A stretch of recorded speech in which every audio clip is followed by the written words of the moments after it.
Okay, so Tara, let's start today by discussing what will no doubt go down in history as a landmark ruling by Judge Engoron yesterday that found Donald Trump committed fraud for years while building his real estate empire that basically catapulted him to fame and the White House, whereby Engoron ordered some of the former president's companies removed from his control and dissolved, right? Claiming that he committed fraud for years while, building this empire and so on. So what in your mind will be the ramifications for Donald Trump beyond, of course, the obvious, which is the loss of money and prestige?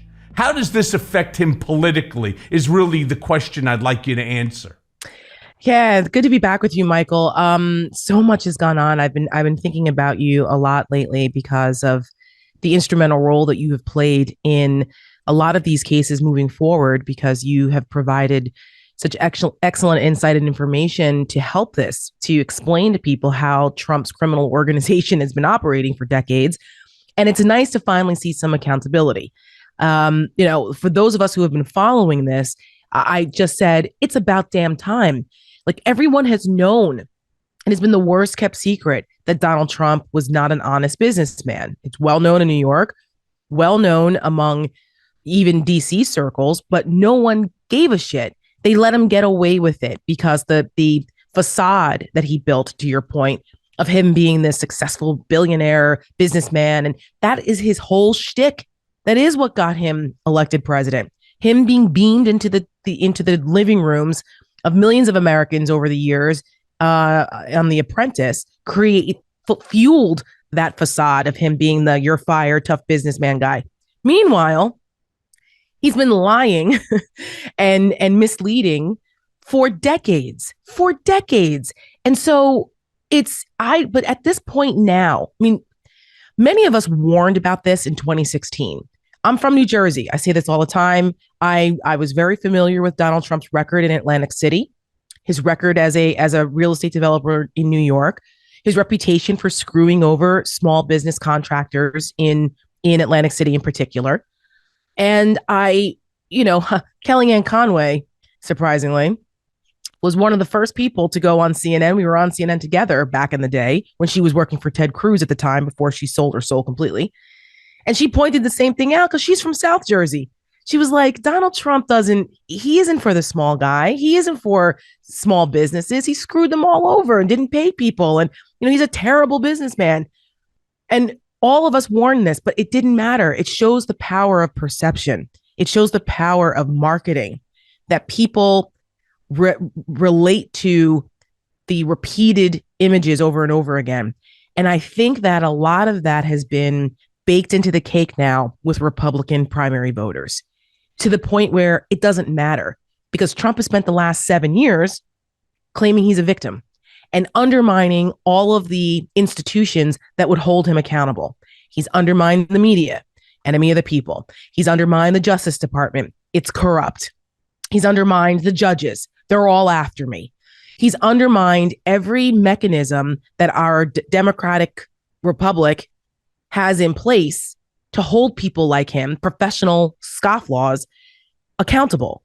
So politically, I don't know that it makes a bit of difference for Republican primary voters, but I do think it will make a difference in the general election, which in my opinion is still too close to call right now between him and Biden, which is just keeps me up at night. Well, should keep everybody up at night. But before we get into talking about the politics, wait, you were thinking about me? Of course, Michael.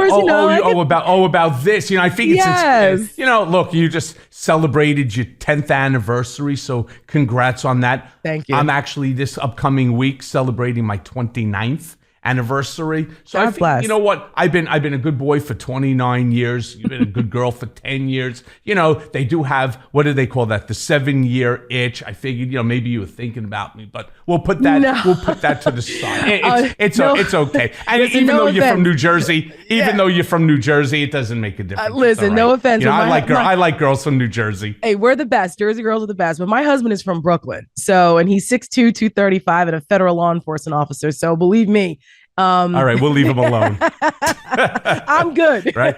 By the way, I was born in Brooklyn, right? I was born where in the you? Brooklyn Hospital. Yeah, I sure was. On Kings DeKalb County? Avenue. Kings That's County right. Hospital? That's where my husband was born. No, mine was called the Brooklyn Hospital. Oh, okay. On DeKalb Avenue. Okay. Kings County. My father was actually chief of ENT over at Kings County. Oh, wow. For a while. Yeah, early in his career when he first came to America.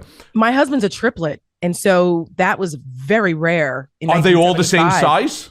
Yes, pretty much. And he has an identical and a fraternal. Tara, I have absolutely no interest in you whatsoever.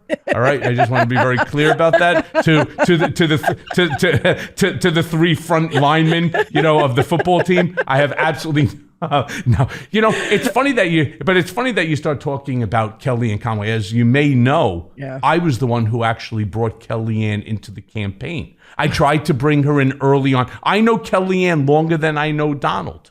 I've known her forever, since the 90s. Yes. So we both sat on the board of a building that has the Trump moniker still attached to it on the east side here in New York City, where she was living, and I had an investment property there. So I was on the board of that building, and Kellyanne, we brought her on to be a board member as well. I always liked her. I think she's incredibly smart. I think she is great at messaging. I tried to bring her on early on. Lewandowski had no interest in her whatsoever, which makes perfect sense, him. Right? Yeah. By the way, anyone could overshadow him. Then on top of that, after Paul Manafort, I tried to get her in because Trump was desperately flailing, as he probably should, with women. And I absolutely not. They weren't interested. The same thing with Steve Bannon when he first came. And then I turned around and I said to Donald, listen, you could say whatever you want. You can't win this election if you don't have the woman vote. You have no men on this campaign who can guide you for the messaging as it relates to women. You've known Kellyanne now for over a decade. How could you not push her? So he says to me, just go make a cheap deal and bring her on. And I did. And she was okay with it. The money is not what she was going for. No, she didn't need it. And she does not. Yeah. Between her and with George, they were doing just fine. Oh, I know. I've been in their house in Alpine. Yeah. So yes. So to make a long story short, she came on board and boom, a lot of the credit really should have gone to her and to her messaging capabilities. Unfortunately, she as well has gotten sucked into that dumpster fire cult of Trumpism. And while I believe she doesn't believe half the shit that she says, I refuse to believe that she does. Nevertheless, she's still a ardent supporter, even despite all of the stupid shit that comes out of his mouth, including wanting to take credit for the Dobbs decision and overturning Roe v. Wade. I mean, I don't understand how any woman in their right mind could possibly think that Donald is good for humanity just based upon that decision alone. Or for women. Just a little aside about Kellyanne Conway. And by the way, your instinct about bringing her on board was 100% correct. And I've often said that I put a lot of the blame on her for Trump weathering the Access Hollywood tape debacle, because that should have been it. That should have been the death knell that ended his entire campaign. And the fact that she did not come out against him and say, you know what, I can't do this anymore. I'm a mother. I have a daughter. I stand for women, because that was her whole brand, was her in Republican women. She, the polling company was all about women and politics. She was supposed to be a champion of women. And I have to say that, I was disappointed when she decided to take the job in the first place after how much time we had spent trying to coordinate to take out Trump in the primary. We used to go get pedicures together in Closter, New Jersey, because I lived right down the street from her, one town over from Alpine. And I've known Kellyanne since I was in college. She have nice feet. I don't remember. I'm not into it. That's, some other weird fetishes. But anyway, and she would exchange the Oppo research books with me that the Ted Cruz super PACs had. Like I've spent Sunday afternoons at her house drinking wine. My husband and I, her, George, her mom, some friends, where she would tell stories about how Trump would make fun of his supporters and how, and George would tell his stories about how he would stiff lawyers and his reputation. And it was unbelievable. And then to watch her throw that all away and go for the power. And then to watch her, and then I thought, okay, I understand politics and this was her chance. Okay, fine. But then when Access Hollywood happened and she still stood by him and made excuses for it, that gave a permission structure for all the rest of the Republican men to come out and say, well, I guess we can accept it. If Kellyanne Conway, who's supposed to be our champion of women, she can explain it away, then I guess we can too. To be fair though, difference. Yeah, but to be fair to Kellyanne, she wasn't the real reason why he weathered the Access Hollywood tape. It was a multitude of people that were involved. I was in London at the time when it happened. Received the phone call from Hope Hicks. It's a well-known story. Yeah, received the phone call. Spend hours tell me, and Michael, hours. Though, that if she had the balls to stand up and say the way she claims as a tough Jersey girl and stood on principle and said, I'm sorry, but I can no longer in good conscience support a candidate who brags about grabbing women by their genitals. I'm a mom. I'm this or that, use the real reasons that she should have walked away from it. I think it would have been much more difficult for him to weather that. I agree with you. It didn't also help that Melania came up with the concept of it's just locker talk, right? Locker room talk. And, Hope Hicks was also, quite instrumental. We dealt with every single major media outlet over the course of a 36-hour period, nonstop dealing. I remember. It was broken down. I was on the phone the entire night, literally standing on the street while my family was eating, inside of a restaurant with friends of ours from London. And it was while we were in London. It ruined my entire 36 hours. It did. And, London's a great city, by the way. I love London. I love London. Maybe things would have been different. Then I should have as well. Terrence said, you know what? I have a daughter. I have a wife. I have sisters. I have a mom. You know what? Somebody ever did something like that to them, I would. That's when I belonged in jail, right? Well, yeah. I'd be calling your husband and his two twin and his and the other two twin brothers, right? I'd be calling. Sure. I'd be calling the the gang of three over there, and we'd go pull an old fashioned Brooklyn ass beating on somebody. Pulling that sort of bullshit. That's just absolutely. It's just wrong on every single level. I agree 100%. Misogynistic. It's sexist. It's everything in the world. But what's amazing is the fact that Kellyanne came out. I'll tell you who didn't come out, and I bumped into her yesterday. I hadn't seen her in years and years. Barbara Rez, who used to work for the Trump organization. She was on MSNBC with Ari Melber last night. I was on with Joy Reid right after. So I saw her. We got a nice chance to catch up. And she was talking about, the sort of sexist, misogynistic things that Trump used to, how he used to behave and so on. And, there's an old expression, 1,000 Frenchmen can't be wrong. Yeah. Right? If every single woman that comes into play of Donald Trump is saying, hey, look, he would run backstage at Miss USA in order to see if the girls were wearing their bathing suits, or Miss Universe, or, and that was common, bullshit talk. It's not locker room talk. Right. It's just gross. Yeah, it's who he is. And it's who he is. He's been a misogynist his whole life. He's been a superficial jerk off his whole life. And he's also had a very creepy relationship with his own daughter and the things that he has said about her. I can't even imagine anyone else getting away with sexualizing their daughter the way Donald Trump has, and people just laughing it off like, oh, it was just, there were so many things. The Howard Stern interviews and all of that would have sunk anyone else. But Donald Trump has a unique ability that I think volumes will be written about, a unique ability to weather those types of things because of a certain charisma that he has. And I just think that women, there are, like, even if you look at Cassidy Hutchinson, who's been in the news and who I applaud for her courageous truth telling and stepping forward as such a young woman in that den of vipers. Some people say, well, she was still complicit. She chose to work for him. She said she was proud to. The girl was in her early 20s. Okay. I'm going to cut her a little bit of a break. She didn't exactly have all the world experience that a lot of other people who should have known better. And it's very easy to get caught up. I lived in Washington for 30 years and I understand politics, and I've seen a lot of people get caught up and drunken and intoxicated with that power and the access to it. So I give her a pass on that. But I think that, her storytelling about the sexual harassment and the misogyny that she endured from Trump on down is look at Rudy, right? No, I know, disgusting. I mean, this is just disgusting. And yet people, but when she did her interview with Rachel Maddow, and she talked about in her book how she went and put blonde highlights in her hair after Trump said she would look better with blonde highlights.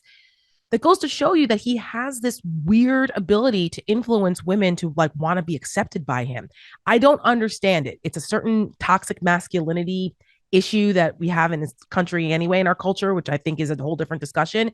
But it just is another example of how we always, when you and I talk a lot, and you always ask me, how the hell can women still support this freaking guy? And I don't have a direct answer other than there are certain cultural deficiencies with the relationships between men and women and certain dysfunctions that allow for Donald Trump to have that type of sway. I mean, women were into Hitler too. I don't ever understand that. But, there's a certain thing about demagogues. And Trump is certainly fits that category here. But, what he's going through now, and the point about, how we got on the Kellyanne tangent, though, which I think is instructive because it just goes to show you that how far people are willing to go to still support this guy. I mean, she lost her family over it. I hope it was worth it for her. And I'll never understand why. But will this resonate now as Trump is exposed for the fraud and liar that he is? I don't think it makes a damn bit of difference in the Republican primary, unfortunately. And a lot of that has to do with the fact that the Republican primary candidates and people in the party are still unwilling to go after Trump on these issues.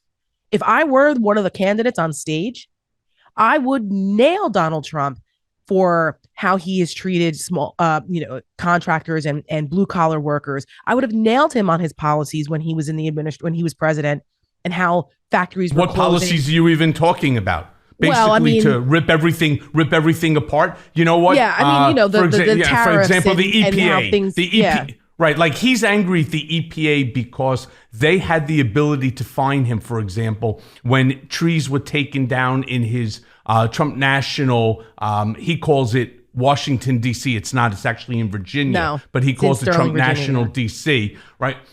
Because he wanted an open view of the Potomac River, which runs off the back of the property. And so they pulled the trees down. The EPA could fine him tens of thousands of dollars per tree. And there were 1,000 trees that were taken down, blah, blah, blah. The point is, he was angry at them. Yeah, and so what does he do? Fuck it, dismantle it. You know what? They impede upon business. They make it harder for Americans to do anything. I did want to ask you, did you in some instances that's true, but not the where he, what he targeted. And again, it was all about him. This had nothing to do with good policy or good environmental policy. He doesn't care about anyone or anything else but himself. And I don't understand why, if Republicans that want to run against him and want to vanquish him, why they don't point that out consistently. I'll never understand it. So that's a great point. And I was thinking about the same exact thing myself as I watch. I even tweeted out last, I can't watch this fucking shit show any longer. Bad. I wrote there were a bunch of ass clowns that are sitting there, and I said the bullshit trying to get in there, prepared one-line zingers all night long. It was unwatchable. So I went and I watched the morning show because episode 4 came out.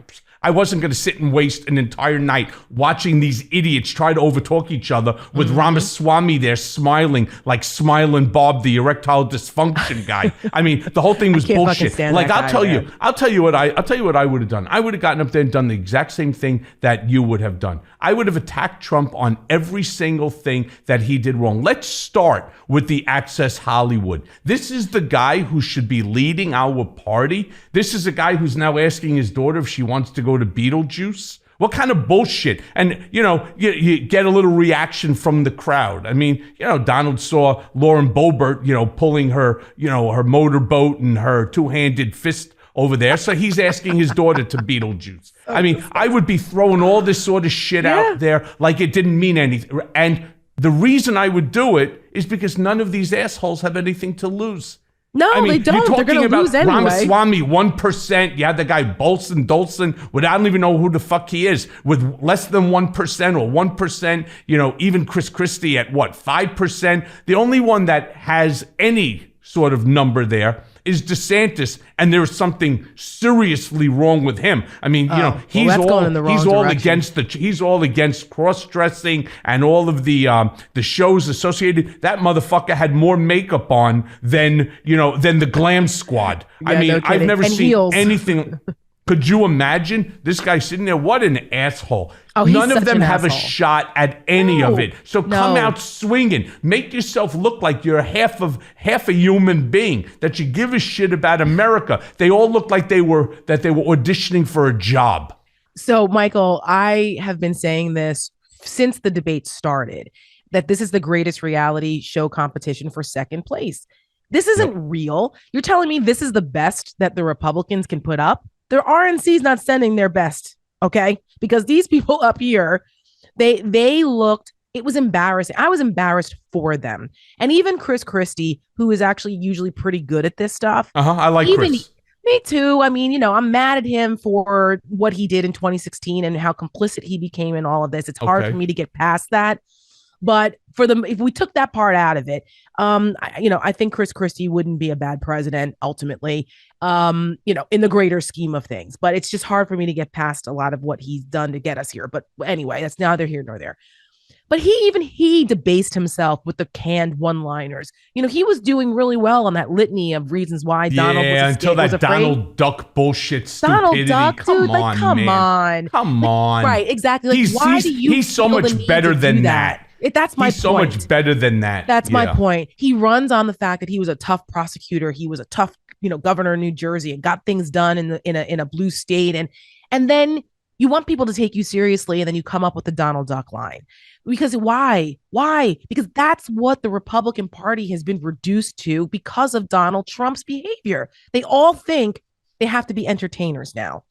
Ramaswamy, I call him Ramaswarmy because he just gets under my skin because he's just such an arrogant, blowhard, know-nothing jerk off. I just cannot stand him. He's a hypocrite. He is a con artist. And he's out. How dare he go out there and lecture people who have had way more experience than he has on everything other than whatever the hell his companies do. No one's telling him how to run his companies, but he's trying to tell people about foreign policy, cozying up to Putin, saying go against birthright citizenship, being his own parents are immigrants. Could you imagine? His father's not even a U.S. citizen. I just want you to know. Yeah. So he needs to shut the fuck up. Right. And then they ask stupid ass Mike Pence. And look, I had a chance. I spent quite a bit of time with Mike and Karen, over the course of is so strange, so weird. Yes. And then you get Mike Pence. Well, thank you very much for that question. It's the worst. But before I answer that, I want to talk about, and you sit there, it was such a shit show. Mm-hmm. Shame on the three of these. And what the hell was with Varney? I mean, for a guy who is so articulate, right? It almost was like he had too much to drink. I was going to say, was because he drunk? Knew. Yeah, because he knew that it was going to be a shit show and he didn't know how to handle. Maybe he had too many scotches or vodkas. It was the best. Bad. The best of the three of them. The best of the three was the girl from Univision. Yes, right? And she was you could barely unflappable. I know. Yes, but you could barely understand what she was saying. Her accent was heavy, and as soon as I heard that, I thought, oh yeah, these Fox News viewers are going to love that. Especially, that's the whole point I was going to make. The Fox viewers don't watch Univision. No. Like I would have thought she would have been perfect if, in fact, this was being simulcasted in Spanish television on Univision. She's perfect, which is a smart play. That's what they should have for done. The Republicans, because the Latino vote is out there for them to take. So now you stole my line. Sorry. Well, since you stole my line, let me ask you this question: do you think that history will look back at this ruling by Judge Engoron and say, this is the moment that Trump was cut down to size? Well, given what we know about his size, I don't know how much further down it can be cut. But ooh, that's an old mushroom pecker joke. I take it as you wish. I would hope so. My hope is, I hope so. It should. It absolutely should. But the problem is that there's such a fire hose of fuckery every single day that it gets lost. The news media moves on to the next thing, and they move on to the next thing, and there's no consistency hammering on these points. And it's because there's just so much going on. And that is the Steve Bannon play of flood the zone with shit. And because people's attention spans are short, and it's football season. So, people are, well, yep. And it's almost become par for the course with Trump, right? Oh, well, it's another case. Yeah, well, and so what? Now, for him, I think that this is, and you know this better than anyone, but this strikes to the heart of his entire identity. He hides behind his alleged wealth and the strength of his businesses. And for him to get basically the financial death penalty for what he's been doing, this fraud that he's been committing for years, it should really diminish him, cut him down to size, sure. But like I said before, I think he's done such an incredibly efficient job over the years of convincing people that none of those other things are true. You can only believe me. I'm the victim here. That's all a biased judge, a racist judge. It's the system. It's this. Everybody does it. What do they talk? I don't know that it will move the needle at all for the primary voters. Again, general election. Yeah, maybe if the Democrats understand how to message that and keep hammering it home. Yeah, unfortunately, Jamie Harrison really needs some help from people like the Lincoln Project. That's why we exist. Myself, because So let me just say, I totally agree with you. This core group of Republicans that are indoctrinated into this cult, they're so deeply indoctrinated that even Dr. Hassan can't get them out, no matter how hard you try. But I'll tell you what I do truly believe. You may remember my famous "Says Who," right, when I was on CNN, and the interesting thing that people laugh about, oh my God, it was funny, it became a meme, right? It did. And so it did. I was right. Nobody ever gave me credit for being right. I understand these polls so much better than people know or can understand. I fully understand them. I understand the lies. I understand the writings on how they asked the question and so on. All of the polls that you're seeing right now, I say the exact same thing. They're full of shit. They don't mean anything. We know what we know. You could get a better poll out of going on your Twitter account, because you have, like me, many hundreds of thousands of people. And I have a pretty good cross-section of the country, and I know that because while I have my supporters, yes, we love you, Michael, I have others that want me to die and die a horrible death. Yeah. I hope you fall into a wood chipper. I hope you're ice skating on a pond in the wood and the ice breaks and you get that. I get die of hypothermia. I hope you hang from a tree and are raped by gorillas and burned to death type of ones. It's quite remarkable what people come up with. Those are nice compared to the ones that I get. But without trying to go tit for tat here. No, I'm just saying people are sick. They're very sick, but I have a big enough cross section to understand that let's say 60% are pro Michael. They're part of hashtag Team Cohen. And the other 40 are, we hope you die. All right.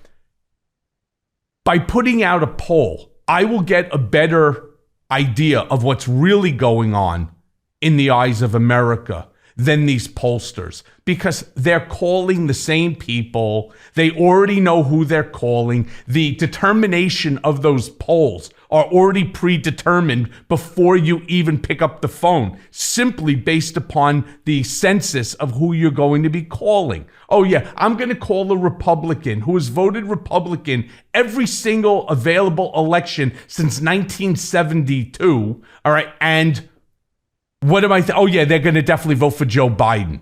Come on, let's be serious. We already know the outcome, so it's a bunch of horse shit. My position is, this is all a play by media. This is a play by the pollsters in order to keep you and me engaged in this horse race. All right, because they make so much money off of the advertising and keeping the eyeballs onto it. Oh my God, right now it's 46-46. Biden and Trump in the general election. Let me turn around and says who? Let me also turn around and say bullshit. All right. And national polls don't matter. I mean, people need to realize this, that national polling really doesn't matter. We don't have a national election, and polls are only a snapshot in time. So you need to look at trends, first of all. Secondly, you're absolutely right about the media's desire to have a horse race, because they are stuck in their old ways. They are covering Trump and this election cycle the way they cover every other election cycle. That is a huge mistake. This is unlike anything we have ever seen. You would think that they would have learned their freaking lessons by now after 2016 and 2020. The old rules don't apply. They do not apply. And so people need to understand that in the media, they have a responsibility here to be honest. They don't have a responsibility to cover both sides of a lie. And this is something that I say a lot of times when I'm on national television. I'm very critical of how the media is covering things. After you've spent, you have 3 times more stories about Joe Biden's freaking age versus Donald Trump's criminality. What do you think is going to happen? People, when you ask a poll about, well, how do you feel about Trump or Biden?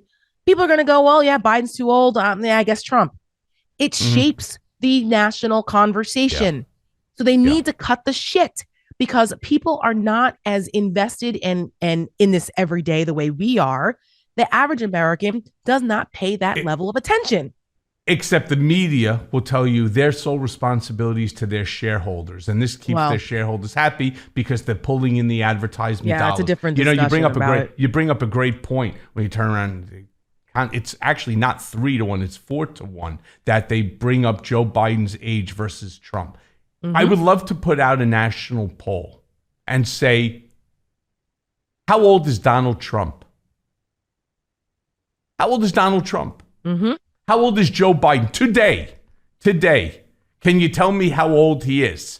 And I bet you 90% of the people that you end up speaking to on the street that tell you, yeah, he's just too old. He's just too old. And we don't want Kamala Harris as our president because he's going to die. You listen to these people that Joe Biden is destined to die in office and Kamala Harris will become, president of the United States. Now, for what reason people dislike her? She has that Hillary Clinton disease where they like her, but they don't even know why they don't like her. Well, maybe they don't like her because she's a female. No. They don't like her because she's black. They don't like her because she's married to a Jewish man. I'm telling you, maybe for some people, but there's more. I mean, yes, those are some elements of it, but it's just overall that she doesn't come across very authentic on things. And I think that's a problem for a lot of people. She doesn't connect well with people, and she really has been absent as vice president. Most people have no idea what she's been doing since she got there. And that's a next poll question. Okay, next poll question. But that's a different conversation. Next poll question. What does the vice president even do? Why don't you tell me what Joe Biden did as vice president when Barack Obama was president? Well, why don't you tell me? Why don't you tell me what? Well, maybe, but I could tell you. Maybe you're one out of 100. Well, I know, but All the right. average person doesn't know. I get your point. I mean, Joe Biden. What did Dick Cheney do? What did Dick Cheney do under Bush? Right? The answer is a lot. You know why? Because Bush was incompetent. But we can go on about this. My point is, people are just regurgitating the bullshit that they're told. Hearing. Yes, that's right. That's true. That's true. I mean, if you look at Dick Cheney was Secretary of Defense at one point, and and Joe Biden was a senator for decades and chairman of the Foreign Relations Committee, and he understood. He was the liaison between Obama, who was a relative neophyte on Capitol Hill, and the legislative branch. That's why they picked him. So he was in the middle of a lot of those legislative fights during the Obama administration. Kamala Harris does not have that same gravitas or level of experience. So it's been difficult for her to take on these jobs, these responsibilities with credibility. So she's had a challenge, and it's a challenge, and she is an albatross on the ticket, unfortunately, but that's a different political discussion. And, she's going to be on the ticket no matter what. I think as of right now, I mean, something extraordinary would have to happen. But the point that we're making here in this entire conversation is that people are very susceptible to the messaging that they hear repeatedly. And so if it's repeated over and over again that Biden's too old, and coming from his own party, which is the most frustrating part about this. As a former Republican and a person who specializes in political messaging, I can tell you that Republicans have it down pat. You stay on message. It doesn't matter. They could shoot someone on Fifth Avenue. You still support your candidate, right? You still stay on message. Right. We've seen this to the detriment of the country, but the point still remains. Democrats, forget it. One little breeze blows and all of a sudden it's, oh my God, the whole house is going to blow down. They have got to stop this. I said it on MSNBC a number of times this week. Republicans are handing you a gift. That shit show of a debate shows you the chaos that the entire Republican Party is in. They're about to shut down the government over what?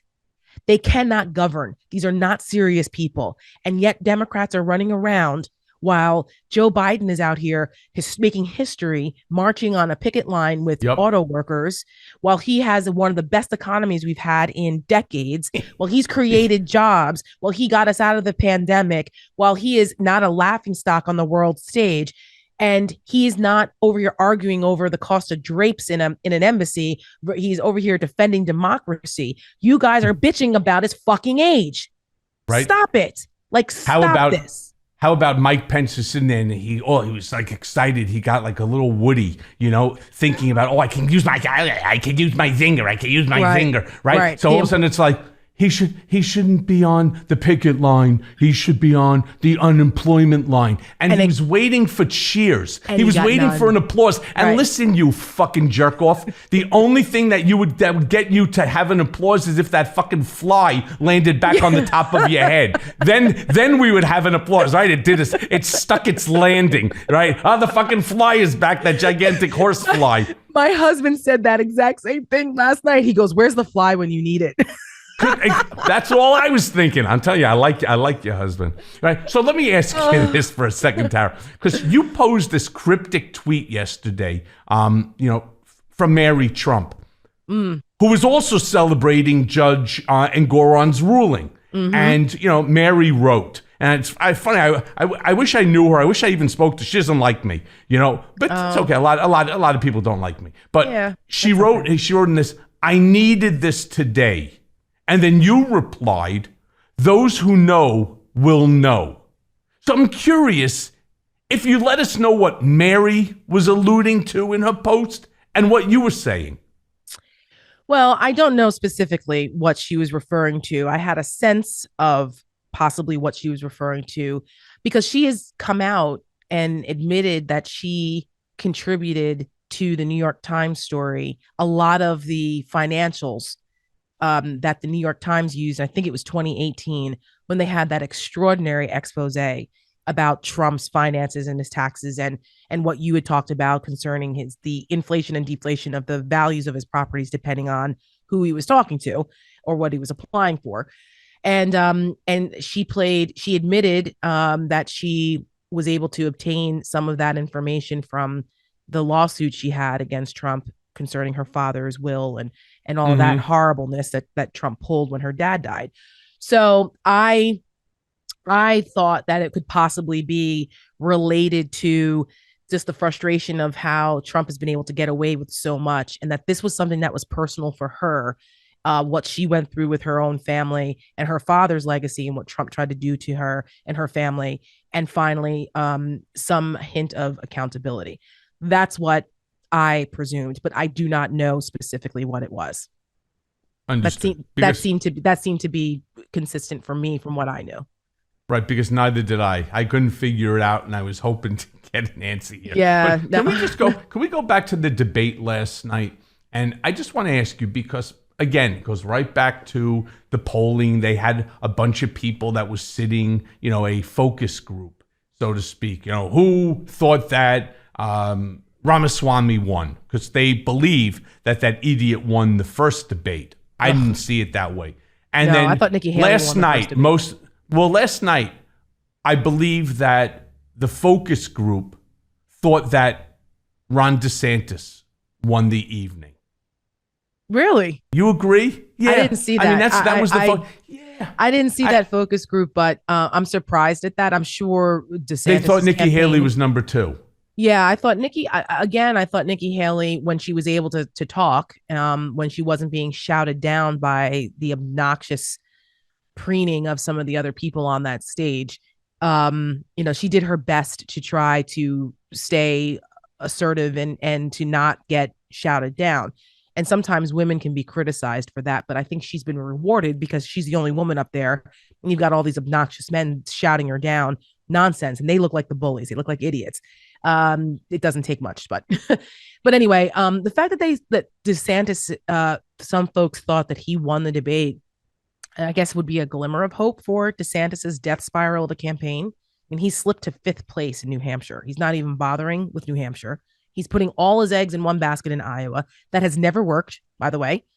I don't know what makes him think that that's going to work this time, but he didn't do any harm, I guess. So, but he's just so awkward and arrogant, and he had that creepy smile thing at the end of all of his What answers. is that? He is a socially awkward guy. It looks like he is in pain when he's standing up there. He cannot stand the retail politics of being a politician, and he really hasn't had this level of constituent interaction, because when you run for governor of Florida is a huge state, and you have media markets all over the state. You you don't really do the retail politics that you do in a place like Iowa or New Hampshire. And we can see why. He is not a likable person, and he just is so, and the reputation for him on Capitol Hill when he was a congressman was no different. I worked in Congress when he was up there as a congressman, and nobody liked him.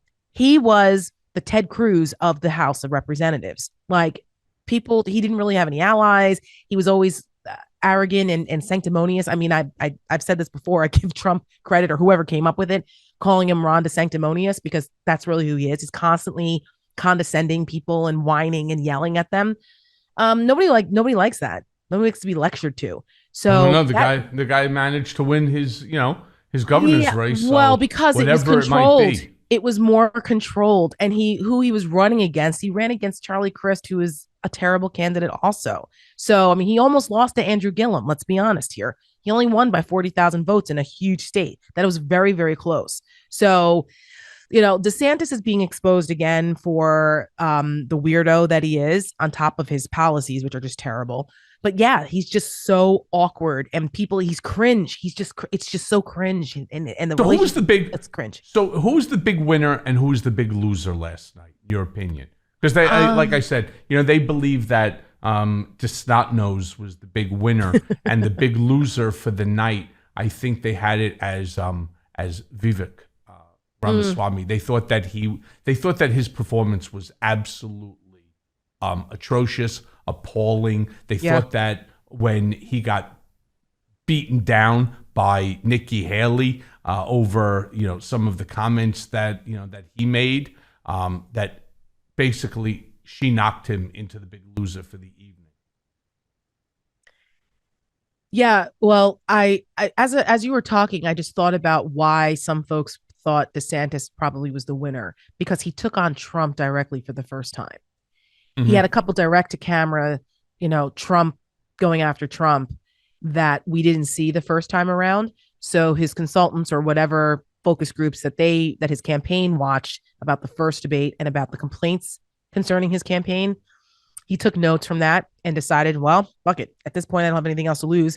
Let me go after Trump. And I think people wanted to see some of that, whoever was in these focus groups. So that could be why. He also, just as an aside, he also gave the Biden campaign a really good rapid response ad when he said that Donald Trump should be here to explain the deficit number. Well, that was really Chris Christie. He just Chris Christie. Yes, Chris Christie did it too, but he's not getting the play that DeSantis is getting for it, unfortunately. Because I said that to myself. I'm like, why is DeSantis's one-liner about this getting the most play? Chris Christie said it first, but that's because people have been waiting for DeSantis to take on Trump. They already know that's what Chris Christie's brand is. But the Biden campaign was smart and turned those comments around to say, yeah, thanks.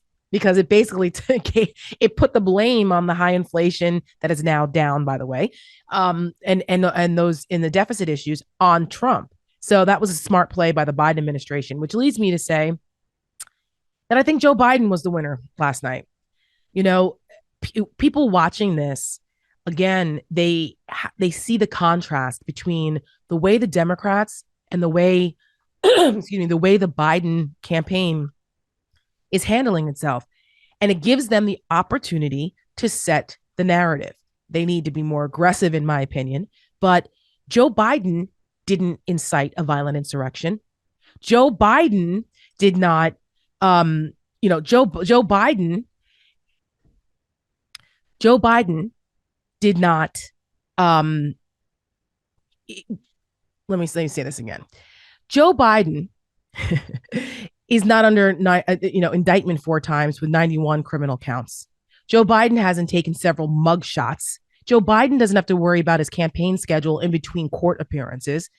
Joe Biden doesn't have to explain away his sexual, civil convictions of sexual harassment or rape or assault the way Trump has to.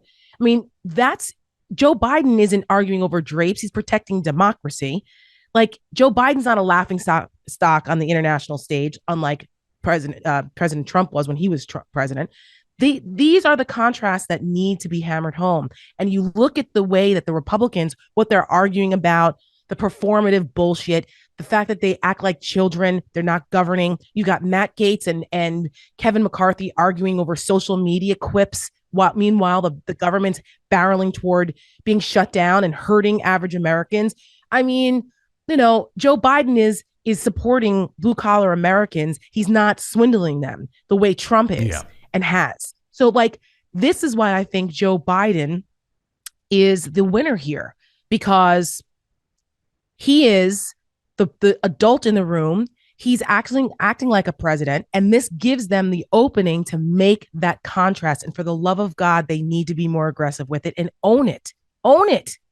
Yeah, it's enough already allowing the Republicans to keep attacking Joe Biden because he decided to go and to stand on a picket line so that people can get paid a fair and decent wage so that they could support their families without having to take 2-3 jobs in order to do so, while the CEOs, I think combined, made 300 times the amount of the average worker per person. I mean, it's abominable. But let me move on, because you brought up the whole criminal scenario that Trump is now facing, the 4 indictments, 91 charges, 91 counts.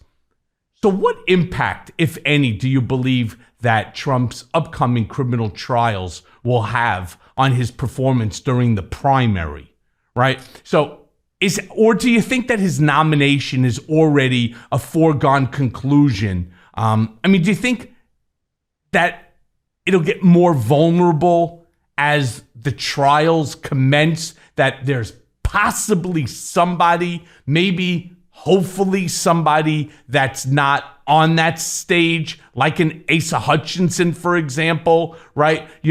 Somebody, or like a Kasich, somebody who can step up, who's more centrist and would be able to help to destroy this crazy divisiveness that Trump has, created now in America? Or do you just think it's a foregone conclusion that he's got it no matter what? It is a foregone conclusion. It doesn't make a damn bit of difference what happens here. Short of, nature taking Trump off this earth, it is not going to matter. As much as I love John Kasich, and he's the last Republican presidential candidate I ever voted for back in 2016. And I think he would have been a great president. The Republican primary voters have no appetite for a traditional Republican. The irony of the Ronald Reagan Library being the location here for that debate, it struck me because I said Ronald Reagan wouldn't be welcome in today's Republican Party. He wouldn't have qualified for that debate. And that goes to show you where the Republican Party is today. And at the Lincoln Project, we have been saying this for quite some time, that Donald Trump, as soon as he decided he was running, the party was fully with him. He will be the nominee. And any opportunity to take him out would require consolidation behind one candidate. And I don't know who that candidate would be, because none of them have demonstrated that they have the political will, the courage or charisma to take out Donald Trump. So, folks, it's going to be Trump and Biden, and we need to be prepared for that. So can I ask you this question then? Do you think that Trump will choose his running mate from that crop of 7 candidates? Or do you think that he's going to go with somebody else like Marjorie Toilet Green, or go even crazier, go with Robert Kennedy Jr.? What do you think? Oh, no. Listen, if this were 2016 or 2020, when Trump was still surrounded by less seasoned political operatives, I would say maybe. But this time around, to Trump's credit, he is surrounded by very seasoned, smart political operatives like Chris LaCivita and Susie Wiles.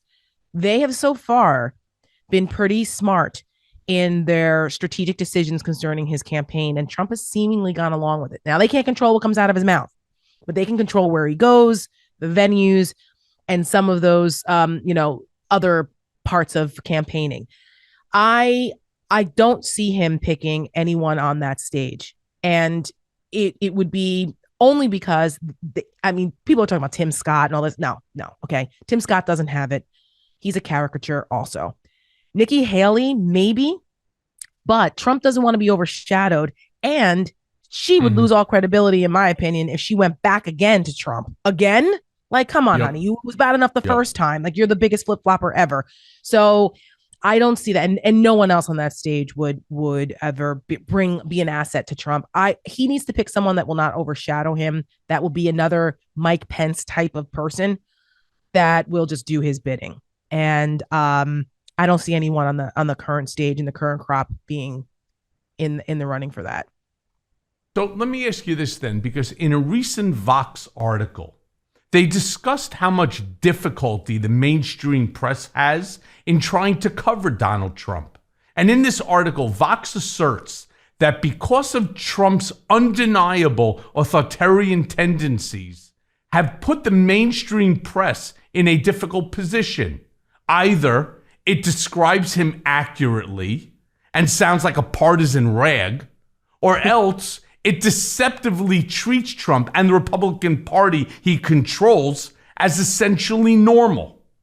Too often, they make the latter choice, acting like an amnesiac or an abusive household committed to keeping up appearances, losing itself in the old routines, all right, in an effortful approximation of normality until it almost forgets what it doesn't want to know.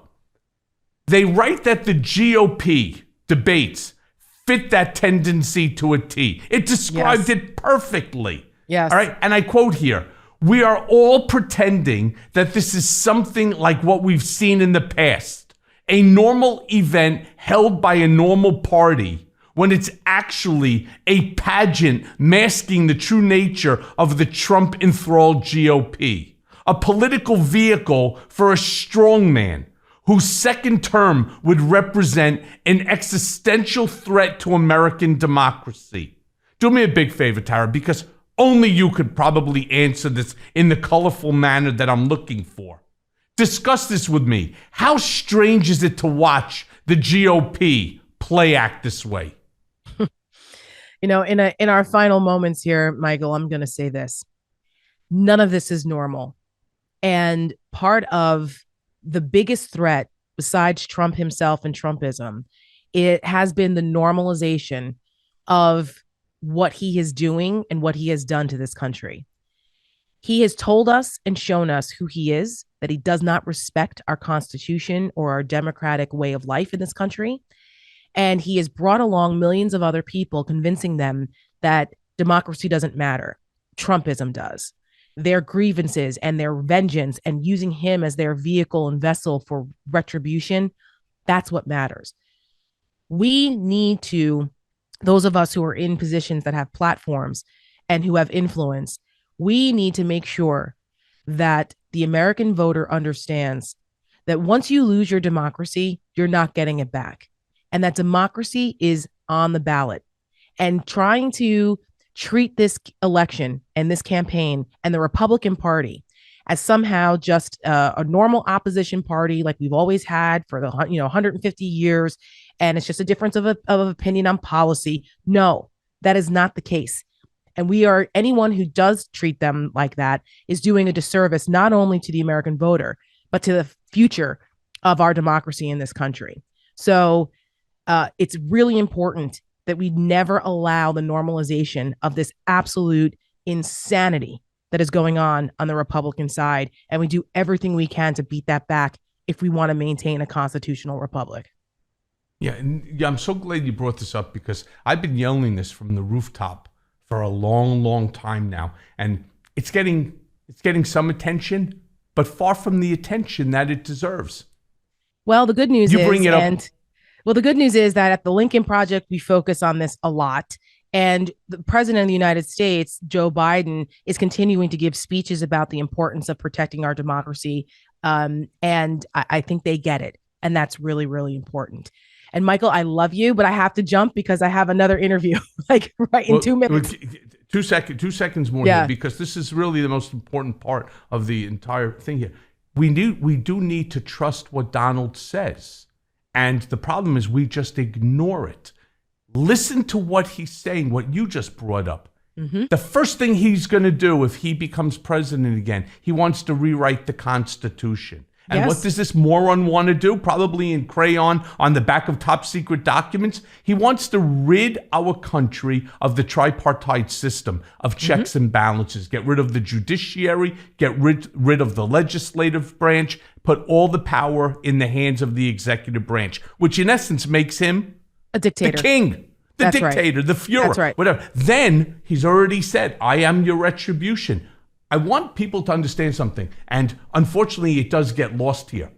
That revenge, something that my book, right? How Donald Trump weaponized the United States Department of Justice against his critics. I'm telling you what he'll do. He will go after every single person that he feels slighted by. By the way, members of the Supreme Court better be careful, because if all the power lies in the hands of the executive, him, the Fuhrer, the king, the monarch, the dictator, he could do whatever he wants. He'll start tagging and begging people, shipping them off to Guantanamo. It'll be just like Russia sending people off to gulags.